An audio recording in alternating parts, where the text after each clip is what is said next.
अरे भाभी, मुझे अचार खाना है पराठे के साथ, जरा लेकर आना, और एक आलू का पराठा भी देना, यहाँ पर खत्म हो गया है। हाँ बहू, मेरे लिए भी ले आ। अरे आप लोगों को चैन नहीं है क्या? पूरा दिन मुझसे अपना काम करवाते रहते हैं। खाना बनाकर भी मैं यहाँ पर रखती हूँ, अब छोटी मोटी चीज चाहिए तो खुद नहीं उठ सकते? मैं ही खाने से उठूं क्या हर बार?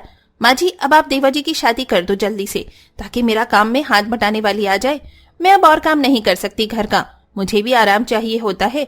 ननद जी तो काम कर सकती हैं, लेकिन ये तो उठती ही नहीं है। बहू, हम तेरी परेशानी समझते हैं, पर तू इस तरह से तो बात मत कर। सॉरी माँ जी कि मैंने ससुर जी और आप सबके सामने इस टेबल पर बोल दिया, बट मैं परेशान हो चुकी हूँ। ठीक है, तू परेशान है, लेकिन अब मनोरमा सच में ही पंकज की शादी की उम्र हो चुकी है, इसलिए हम उसके लिए लड़का देखेंगे ताकि बड़ी बहू को भी थोड़ा आराम हो जाए। हाँ, आपने ठीक कहा। अरे वाह, अब तो मेरा भाई घोड़ी चढ़ेगा, बल्ले बल्ले। ओए होए, बल्ले बल्ले, मैं तो बारात में खूब नाचूंगा भाई, और तुम्हारी टांग भी खींचूंगा। अरे बस बस, ज्यादा खुश होकर बत्ती सी मत दिखा, वरना तेरे दांत यहीं गिर जाएंगे। तब सलोनी खाना छोड़कर अपने कमरे में चली जाती है और अब जेठानी रसोई में कुछ काम करती है तो खुद से बड़बड़ाती रहती है, ताकि जानबूझकर सास और ननंद बाकी लोग सुने। 1 महीना गुजर जाता है। मनोरमा पंकज के लिए सर्वगुण संपन्न बहू को ढूंढ कर ले आती है। घर वाले अच्छे से पंकज और उसकी शादी कर उसे घर में ले आते हैं। आज अनीता का ससुराल में पहला दिन होता है, जहाँ वो ससुराल में बड़ों के पैर छूती है। माँ जी, पापा जी, आज मैं अपनी पहली रसोई में क्या बनाऊं, बताइए ना आप। अरे बेटा, तू कुछ भी बना दे, हम तो सब कुछ खा लेंगे। हाँ बहू, तो प्यार से जो भी बनाएगी हम खा लेंगे। हाँ, तेरे पापा जी की पसंदीदा रसमलाई है, और बैंगन का भरता, चोखा, बिरयानी, ये सब बनाएगी तो खा लेंगे। हाँ भाभी, हम सबको ये खाना बहुत पसंद है, बना दीजिए फटाफट। ठीक है। सुनो देवरानी जी, मेरे लिए छोले भटूरे बना देना, मैं भी तो देखूं मेरी देवरानी कैसा खाना बनाती है। आप चिंता मत कीजिए जेठानी जी, मैं खाना बना दूंगी। देखती हूँ कैसे बनाएगी छोले, उसे बनाने के लिए 1 रात उसे फुलाना पड़ता है। और इस टाइम तो 2 घंटे में भी नहीं बना कर ला सकती है। आई बड़ा जेठानी जी, मैं बना दूंगी कहने वाली। घर के सभी लोगों को चिंता होती है कि इतना सारा खाना अनीता कैसे थोड़ी देर में बनाएगी। देवरानी रसोई में खाना बना रही होती है, तब मनोरमा आती है। बहू, मुझे तो समझ नहीं आ रहा, तू छोले भटूरे कैसे बनाएगी? छोले फूलने में समय लगता है, गलेंगे भी नहीं। माँ जी, आप चिंता मत कीजिए, मैं सारा खाना बनाऊंगी अपनी पहली रसोई के दिन। ये देखिए, मैंने ननंद जी से बड़ा वाला चूल्हा मांगा था। बड़े चूल्हे पर तेज गैस पर जल्दी छोले उबलेंगे, उबाल कर छोड़ दूंगी मैं, और लास्ट में छोले भटूरे तैयार कर लूंगी आराम से। ठीक है बहू, लेकिन मुझे फिर भी चिंता हो रही है।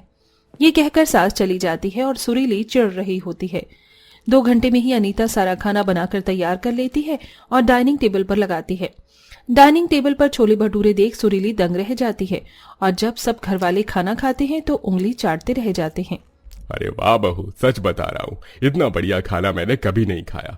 1 नहीं 2 नहीं, जितना भी खाना तूने बनाया है बहुत अच्छा बनाया है, और छोले भटूरे तूने 2 घंटे में बना दिए, वो भी मुझे बहुत बढ़िया लगे। हाँ, मैं तो हैरान हूँ, इसने इतनी जल्दी छोले कैसे उबाल लिए। माँ जी, ये एक सीक्रेट है जो मैं आपको बाद में बताऊंगी। आपको कैसा लगा?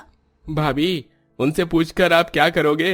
हम सबको तो आपके छोले भटूरे क्या, जितना भी सब खाना बनाया सब अच्छा लगा। हाँ नीता, इसलिए ये लो तुम्हारा शगुन। हाँ, अच्छा लगा मुझे भी, पर ये और अच्छे भी हो सकते थे। देख बहू, कोई तुझे कुछ भी बोले, लेकिन मुझे ऐसा लगा जैसे साक्षात अन्नपूर्णा देवी हमारे घर में आई हो। बिल्कुल वैसा ही खाना बनाया है तूने। सभी लोग छोटी बहू की बहुत तारीफ करते हैं, जिससे सुरीली बहुत जलती है। सब लोग उसे शगुन में कुछ न कुछ देते हैं। फिर दिन गुजरते हैं। रोज रोज छोटी बहू का खाना खाकर सब लोग बहुत खुश होते हैं, और सास ससुर तो बार बार कहते हैं कि बहू अन्नपूर्णा के रूप में आई है। देखते ही देखते नवरात्रि भी आ जाती है, जहाँ एक दिन छोटी बहू घर से बाहर गई हुई थी तो अनिल सुरीली से खाना मांगता है। भाभी, बहुत भूख लग गई, कॉलेज जाना है, कुछ बना दो ना, छोटी भाभी भी नहीं है। नहीं है तो मैं क्या करूं? वही तुम्हें खाना देती है ना, तो उससे ही मांग लो, और नहीं है तो इंतजार करो, मैं किसी को खाना देने नहीं बैठी हूँ। बड़ी बहू, छोटी बहू को आने में भी टाइम लगेगा, तो तू सबके लिए खाना बना देती ना। नहीं, मुझे किसी का खाना नहीं बनाना, मैं थक गई हूँ। और वैसे भी आप जिसकी तारीफ करते हैं, बार बार बोलते हैं कि बहू तू अन्नपूर्णा के रूप में आई है तो खाना अच्छा बनाती है, उससे ही मांगो। ये कहकर सुरीली अपने कमरे में सोने चली जाती है। शाम को बहू अपने पति के साथ नवरात्रि का जरूरी सामान लाती है। अरे बहू, जो जो सामान लाना था नवरात्रि का ले आई? हाँ पापा जी, ले आई। सच बताऊं तो हम सब लोगों को तेरे हाथ का खाना खाना ही पसंद है। तेरे हाथ में माँ अन्नपूर्णा का स्वाद आता है। ऐसा लगता है इस घर में तो अन्नपूर्णा के रूप में ही आई है तू। हम सब के लिए खाना बना दे, हम सब बहुत देर से भूखे हैं। बड़ी बहू ने खाना नहीं बनाया। नहीं जी, उसका 9 दिन का व्रत है, आप उससे खाना मत बनवाइए वरना उसका व्रत टूट जाएगा। मैं खाना बना देती हूँ। अरे नहीं माँ जी, चाहे मेरा व्रत हो या ना हो, मैं अपने व्रत का पालन करके आप लोगों के लिए खाना बना लूंगी। चिंता मत कीजिए। मुझे हैरानी है कि बड़ी दीदी ने आप लोगों को खाना बनाकर नहीं दिया। मैं उन्हें कह कर गई थी ना, वो मार्केट गई। कोई बात नहीं बहू, अब वो काम नहीं करना चाहती है। वैसे भी वो नवरात्रि का काम भी नहीं करती है, ना पूजा करती है ना कोई और काम। कम से कम खाना तो बना सकती थी ताकि मेरा व्रत रहे। हाँ हाँ, बिल्कुल ठीक कह रहे हैं पापा जी। आप कर लीजिए मेरी चुगली, लेकिन मैं खाना नहीं बनाऊंगी। जैसे मैं आज नवरात्रि के पहले दिन नहीं बनाया, अगले 8-9 दिन तक भी नहीं बनाऊंगी। सारा काम इस देवरानी अन्नपूर्णा देवी को ही सौंप दीजिए। सुरीली चिढ़कर वहां से चली जाती है और अनीता सबके लिए खाना बनाकर उन्हें परोसती है। अनीता पूरी निष्ठा से माता रानी की पूजा करती है। ओम जय अम्बे गौरी, बोलो सच्ची दरबार की जय, नवदुर्गे मैया की जय, सचिया जोता वाली माता तेरी सदा ही जय। माँ देखो ना, भाभी घर का सारा काम करती हैं और बड़ी भाभी उनके आने के बाद कुछ नहीं करती। वो तो पूजा भी ऐसे करती है, ना मन करता है हम भी उनकी पूजा कर लें। अन्नपूर्णा देवी के रूप में चाहे कोई सा भी खाना हो, हर तरह का अच्छा खाना बनाती है। हाँ सलोनी, तू ठीक बोली। पता नहीं इसके आने के बाद से ही नहीं बल्कि पहले से ही बड़ी बहू इतना चढ़कर क्यों रहती है। काम भी नहीं करती, थकती पहले है। जैसे जैसे नवरात्रि के 8 दिन बीत जाते हैं, पूरे 8 दिन तक वर्ती रहकर अनीता भी सबके लिए बढ़िया बढ़िया खाना बनाती है। और जेठानी ऐसा जानबूझकर करती है ताकि उसका खाने को देखकर व्रत टूट जाए, लेकिन ऐसा कुछ नहीं होता। और अगर कोई उससे उपवास के बीच में भी खाना मांगता है तो हमेशा की तरह सुरीली ऐसे ही सब पर भड़कती थी। नवरात्रि का आखिरी दिन था। कन्या पूजन करने के बाद अनीता की हालत ठीक नहीं थी। वो चक्कर खाकर बैठ गई थी तो सास पानी पिला रही थी।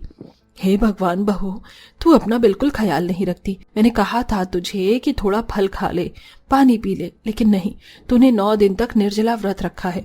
ना जाने कैसे, अब देख तेरी हालत खराब कैसे हो गई है। अब कुछ खा लेना। सुरीली, सुरीली, आज रात का खाना तू बनाएगी, ठीक है? और बहू तू 2-4 दिन काम नहीं करेगी। क्यों? मैं क्यों काम करूं? आपकी अन्नपूर्णा देवी बहू है ना, जिसको आप बार बार बोलते हो। बहू, तेरे अंदर तो अन्नपूर्णा मारुक का रूप है। तू बहुत अच्छा खाना बनाती है, यही बना लेगी रात का खाना। मुझे क्यों बोल रहे हैं?